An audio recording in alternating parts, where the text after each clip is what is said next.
In the last 12 months, the average homeowner in one Washington city lost more money than most American homes cost in total. Not on paper losses in some stock account. On the single largest asset most families will ever own. Today, I am counting down 10 Washington cities ranked by one number nobody else is showing you. Not percentages, dollars. The actual money erased from a typical home in each market over the past year. From about $18,000 at number 10 to nearly $250,000 at number 1. The data comes from the Northwest Multiple Listing Service, Redfin, Homes.com Research, and the RE/MAX National Housing Report. Before we start, one number that puts all of this in context. Nationally, the share of homeowners who are equity rich, meaning they owe less than half of what their home is worth, has fallen to 43.3%, according to Adams' first quarter 2026 report. That is the lowest level since the end of 2021. At the other end, the share of homeowners seriously underwater, owing at least 25% more than the home is worth, has climbed to 3.2%, up from 2.8% a year ago. Equity is receding across the country. In Washington, it is receding faster than almost anywhere else. Stick around for number 4, because it is a place almost nobody talks about, and it just posted the single biggest price drop of any county in Washington state. Let's get into it. Starting at number 10, West Seattle. West Seattle sits on its own peninsula, connected to the rest of the city by a bridge that famously closed for 2.5 years. The neighborhood survived that. What it is quietly working through now is a slow leak in home values. West Seattle's single-family home prices slipped roughly 2% over the past year, with around 400 sales telling the story. 2% does not sound dramatic. But percentages behave differently at Washington prices, and that is the entire reason this countdown exists.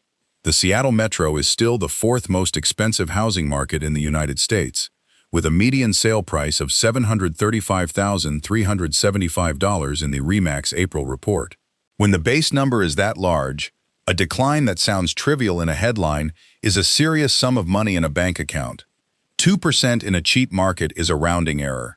2% here is most of a year's savings for a typical household. But run it in dollars. On a typical West Seattle home near $900,000, 2% is roughly $18,000, gone in a year of simply owning the house. $18,000 is a new roof. It is 3 years of property taxes. It is money a family counted as theirs, and the market quietly took it back. And on this list, $18,000 is where the losses begin. That is number 10. Number 9, Seattle itself. By late spring, Redfin had Seattle's citywide median at about $879,000, down around 2.3% year over year. On the median Seattle home, that is roughly $20,000 erased in 12 months. And the citywide number matters because of what it averages together. Some neighborhoods held. Others, which you will meet higher on this list, fell hard. When the entire city posts a decline while most large American metros are still rising, that is not noise. Earlier this year, the Case-Shiller Index ranked Seattle's metro dead last among the 20 largest markets in the country, and the newest reading did not improve. In the April Case-Shiller data, released at the start of July, Seattle again posted the steepest annual decline of all 20 major metros, down 2.3%. Meanwhile, Chicago rose 6.5%, New York 3.8%, and Cleveland 3.2%. That is a spread of nearly 9 percentage points between the strongest American market and this one. The national index was up just 0.8%. So the country as a whole is flat. The Midwest is rising, and Seattle is the outlier at the bottom. 2 consecutive months in last place is no longer a data blip. It is a trend with a direction. There is also a forward signal buried in the construction data. Building permits across the region have collapsed from roughly 32,000 units a few years ago to around 14,000. Builders are voting with their budgets, and the vote says they do not expect a fast recovery. $20,000, gone from the median home in the state's flagship city. That is number 9. Quick pause before the top 8. If these numbers are useful, subscribe. We track the real Washington housing data every few days. Number 8, Beacon Hill. Beacon Hill has been one of Seattle's great value stories for a decade. Light rail access, views of downtown, and prices that working families could still reach. That value story is exactly why its decline stings. Home values on Beacon Hill fell roughly 3% over the past year. On homes in the $800,000 range, that is about $25,000 of equity erased. Here is why this one matters more than its size suggests. Beacon Hill buyers stretched. Many bought at the top of their budgets, at peak prices, at low rates, expecting the neighborhood's momentum to protect them. A 3% decline does not ruin anyone. But for a family that put 5% down, a 3% decline erases more than half their equity. The math is quiet, and it is brutal. The national data shows exactly this pattern taking hold. Cotality's latest quarterly figures put roughly 1.2 million American homeowners in negative equity, owing more than the home is worth. That number rose by 216,000 in 12 months, and total homeowner equity across the country fell by an estimated $374 billion. Cotality's own analysts point to the cause. Buyers who stretched with minimal down payments are the ones crossing into negative equity first. Not because they did anything reckless, but because a small cushion disappears in a small decline. That is the Beacon Hill risk in one sentence. That is number 8. Number 7. Tacoma and the Pierce County condo market. Pierce County's overall home prices have actually held close to flat, and later in this countdown that will look like an achievement. But the county's condo market is another story entirely. The median condo price in Pierce County fell 10% in a single year, dropping to about $369,000, according to Northwest Multiple Listing Service data. 10%. That is roughly $41,000 erased from the county's most affordable form of ownership. And look at what happened alongside it, because the contrast is the story. In that same Northwest MLS report, Pierce County's single-family median actually held at $590,000, up 0.2%. Houses flat. Condos down 10%. One county, 1 month, 2 completely different markets. That divergence is the clearest evidence available that this correction is not hitting everyone equally. It is hitting the cheapest, most leveraged, most rate-sensitive end of the market hardest, while detached houses in the same county barely move. And that detail is the cruel part. Condos are where first-time buyers start. Teachers, nurses, young families, people who saved for years to get a foothold. The least expensive rung on the ladder is the rung that just gave way. The buyers with the thinnest cushions are absorbing the county's biggest losses. That is number 7. Number 6. Issaquah. Issaquah is a top school district, tech salary market in the Cascade foothills. The kind of place that was supposed to be immune. It is not. Active listings jumped 83% year over year, and that flood of supply pushed prices down roughly 8%. It is worth pausing on what an 83% inventory increase actually feels like on the ground. It does not mean 83% more people are selling in a panic. It means homes that used to sell in a weekend now sit for weeks, and the ones that sit accumulate. Inventory is not a measure of how many people are selling. It is a measure of how long the market takes to absorb them. When absorption slows, the pile grows even if the number of sellers barely changes. That is why inventory turns before prices do, every single cycle.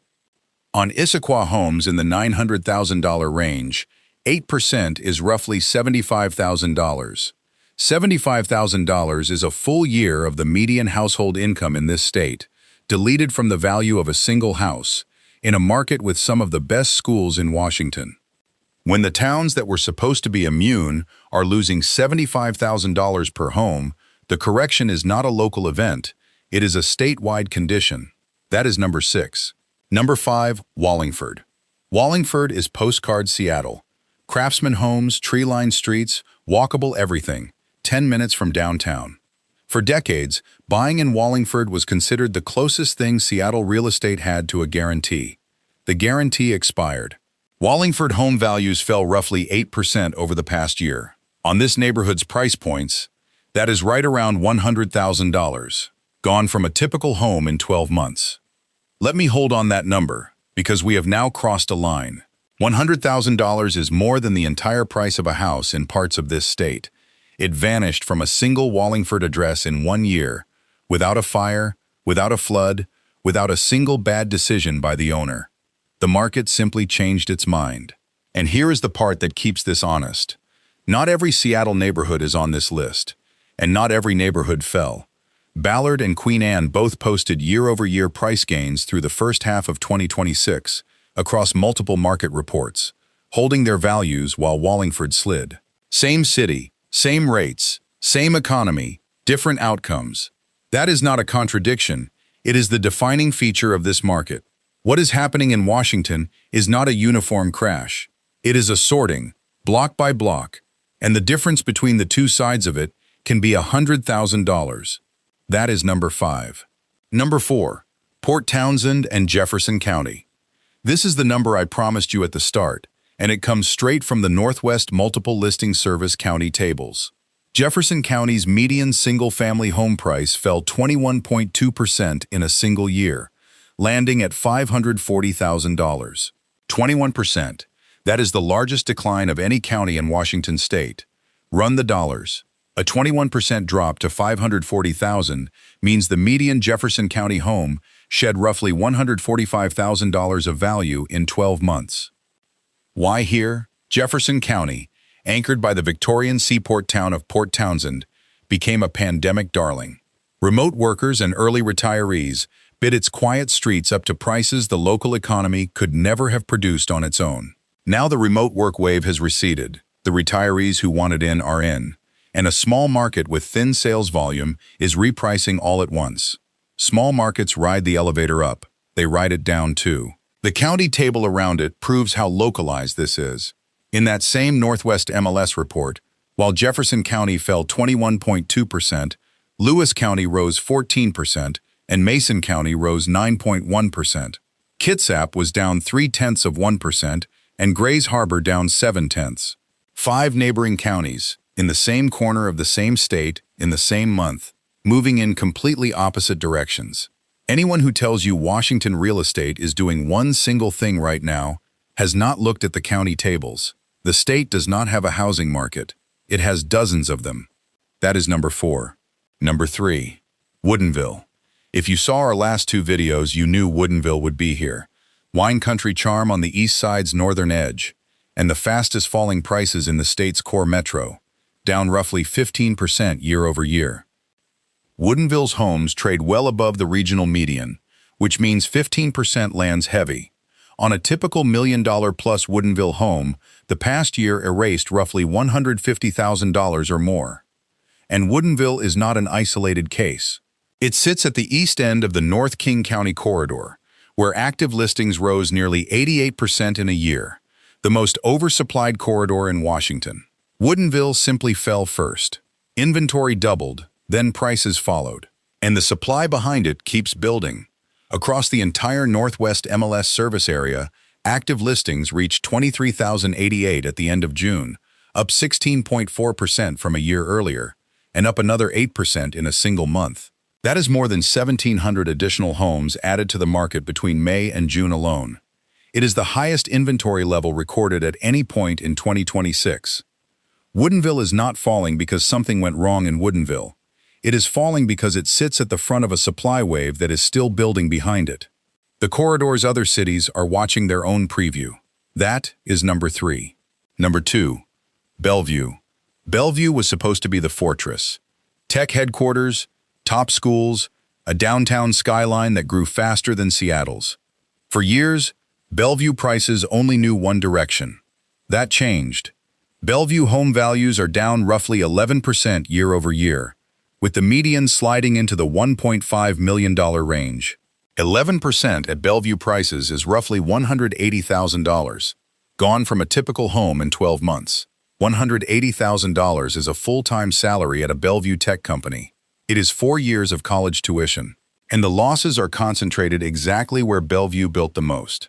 The luxury tier, where new downtown towers delivered hundreds of units into the market's weakest segment. Luxury sellers have the most options and the least urgency, which means luxury corrections move slowly, and they are not finished. The rate environment is making that worse, not better. As of late July, Freddie Mac has the 30-year fixed averaging 6.58%, the highest weekly reading since August of 2025, and the Mortgage Bankers Association has contract rates running even higher. Rates have climbed roughly 0.6 of a percentage point since late February. For a market like Bellevue, where a large share of buyers finance well into seven figures, every tenth of a point removes real buyers from the pool. The luxury tier does not need a recession to stall. It just needs financing to stay expensive for long enough. That is number 2. Number 1. Mercer Island. Mercer Island sits in the middle of Lake Washington, one of the most exclusive addresses in the Pacific Northwest, with a median home value around $2 million. It is the wealthiest zip code on this list, and it just posted the largest dollar losses in the state. Mercer Island home values are down roughly 10 to 11% year over year across multiple data sources. On a $2 million median, that is roughly $220,000 erased from a typical home in a single year. Let me put that number in context. $220,000 is more than the total price of the median home in over half the counties in Washington state. It is more than most American families' entire net worth, and it disappeared from one address on one island in 12 months. Here is the pattern the whole countdown has been building toward. The bottom of this list lost 2%. The top lost 11%. The more expensive the market, the harder it fell. This correction is not starting at the bottom of the ladder and working up. It is starting at the top and working down. The wealthiest markets moved first, because their buyers have the most information and the least need to pretend. There is one more layer to these losses that almost nobody accounts for. Nationally, home values have now declined in real, inflation-adjusted terms for 11 straight months. With inflation running at 3.8% in April, while home prices rose less than 1%. What that means is simple and uncomfortable. In a market that is merely flat, a homeowner is still losing purchasing power every month. So the dollar figures in this countdown are actually the conservative version of the story. The nominal loss is what shows on the assessment. The real loss, measured against what those dollars will buy, is larger in every single city on this list. But before you go, here is the question these numbers raise, and it matters wherever you live in this state. If the expensive markets are falling first, what happens to the affordable ones? The commuter towns, the starter home suburbs, the places where families stretched hardest to buy in. The early data says the slowdown is already spreading south, into Pierce and Thurston counties, where inventory is exploding and homes are beginning to sit.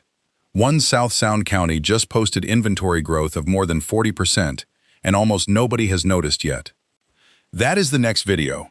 We are tracking exactly where the stall reaches next, with the newest Northwest MLS and Redfin data as it releases. Subscribe, because the next report is already in motion. One honest note, because the data deserves it. Not every market is falling. Kirkland, sitting in the middle of the east side, has actually risen modestly this year. This is a sorting, not a collapse, and knowing which side of the sorting your city is on is exactly why this channel exists. The data always tells the real story,